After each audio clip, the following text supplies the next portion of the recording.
Okay, this is 2013 AP Chemistry free response question number 2, and we're going to start with A. So it wants us to calculate the number of moles of electrons that must be transferred into the cell to produce this many grams of aluminum. So first we have to recognize the mole ratio because it's going to be important.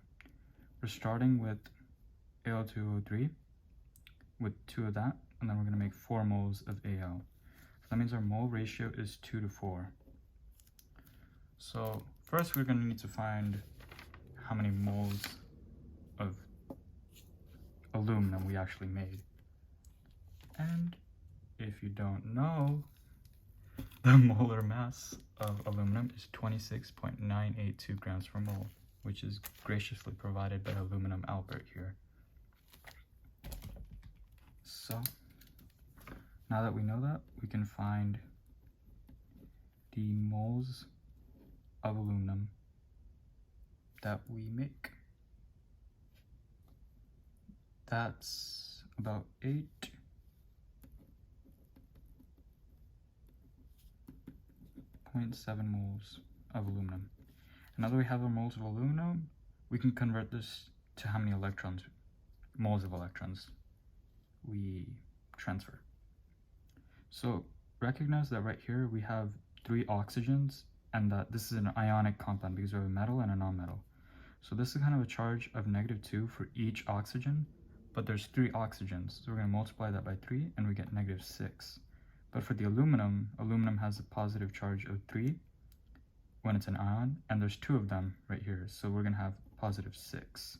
So we're going to multiply that by 2.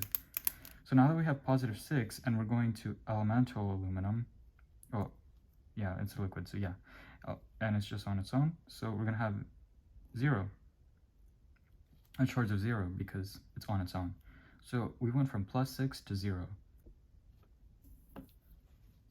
Now the important thing about these charges is that this is just for 1 mole of aluminum oxide. So if I make 1 mole of aluminum oxide, the mole ratio is 2:4. If I make 1 mole of aluminum, if I take 1 mole of aluminum oxide, I'm going to actually produce 2 moles of aluminum. So that means what we actually did here was we took 8.7 moles of aluminum, and we know that we made 2 moles of aluminum. And for every 2 moles of aluminum that we make in here, we're transferring 6 electrons, 6 moles of electrons. So that means we're going to do this. We multiply the top separately and divide by the bottom. You can get 26.1, and this cancels out, so that's your moles of electrons that were transferred right here. Okay, now that we have our moles of electrons, we can find B. We know that a steady current of 152 amps was used, and we want to find how much time it took to produce this aluminum. We used 26.1 moles of electrons, so let's use that. And we know that in every 1 mole of electrons, there's 96,485 coulombs. So we're going to use Faraday's constant per mole electron. This cancels out. Now we can find how many coulombs we have.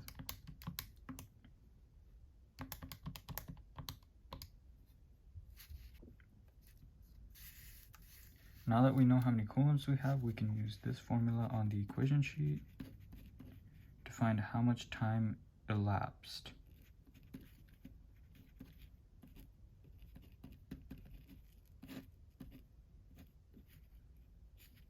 Time equals charge divided by current.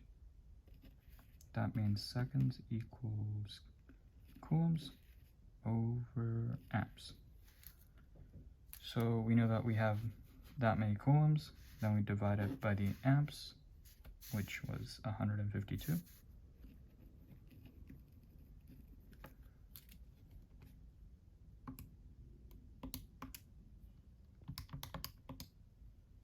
We get 16,600 because 3 significant figures.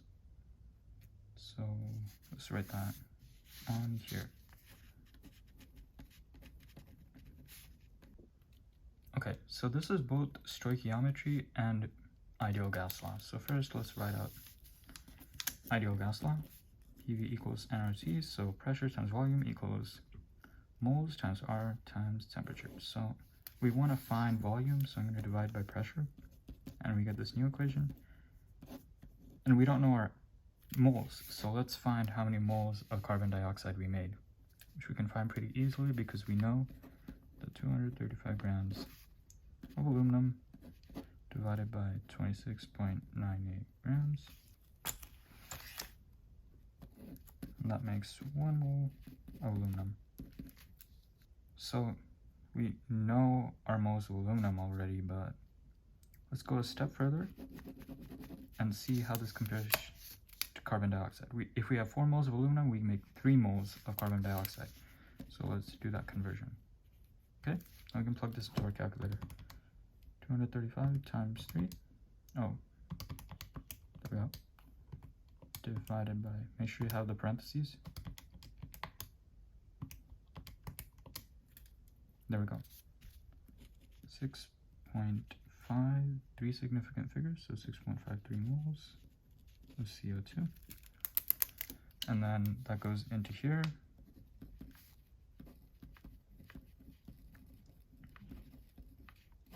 Make sure our R is the one for atmospheres because that's the value they give us.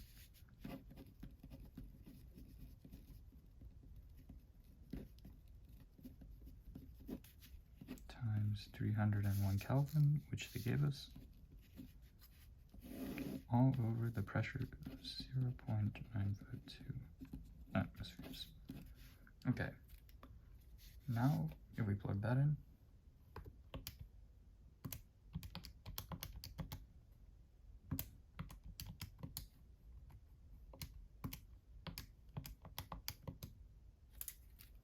we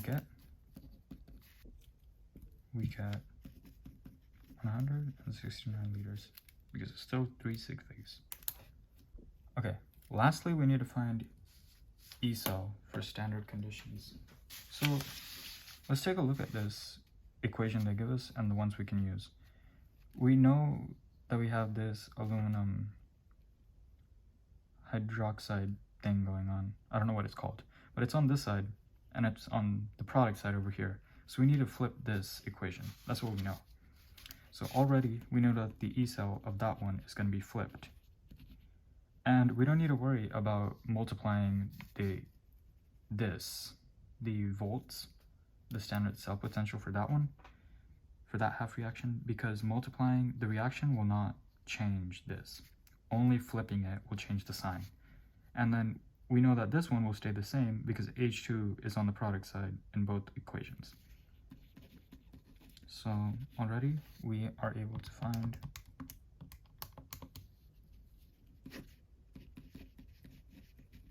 our standard cell potential.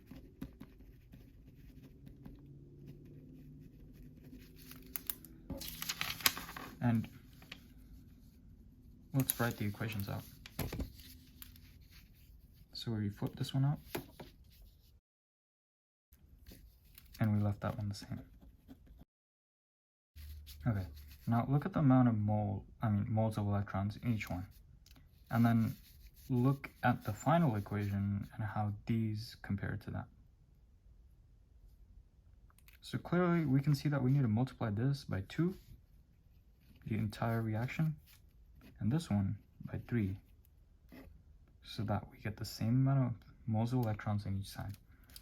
So that means this will become 6, 6, 3, 6. And then this will become 6, 2, 8, 2. So then we can cancel out the things that are the same. We have 6 moles of electrons and 6 moles of electrons, and that'll be important later on.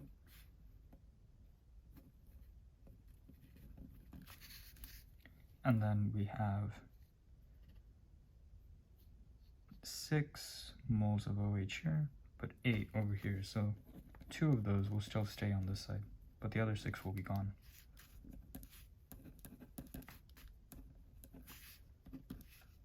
plus the 6H2O. And we can see that's already matching up. And 3H2 plus 2AlOH4.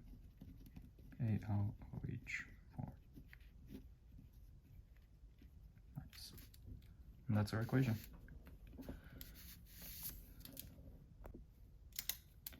Now, they want us to find the delta G at standard temp and pressure.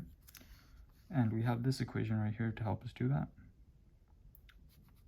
Underneath the thermodynamics and electrochemistry section, we have delta G equals negative NFE.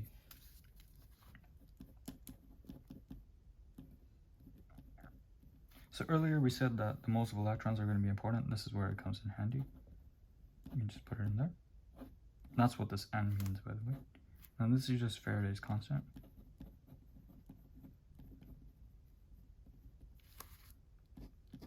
And then we have our cell potential from the previous question, which was 1.52.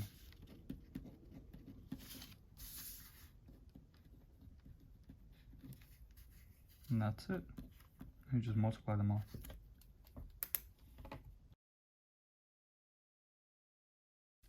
There we get. But they do want the answer in kilojoules per mole, so we're going to just divide by 1,000 because that's what kilo means.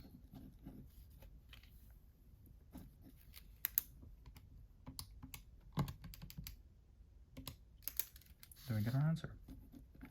And make sure you have 3 sig figs because that's the lowest amount in here. But this has to round up. So we get 880 negative. That's it.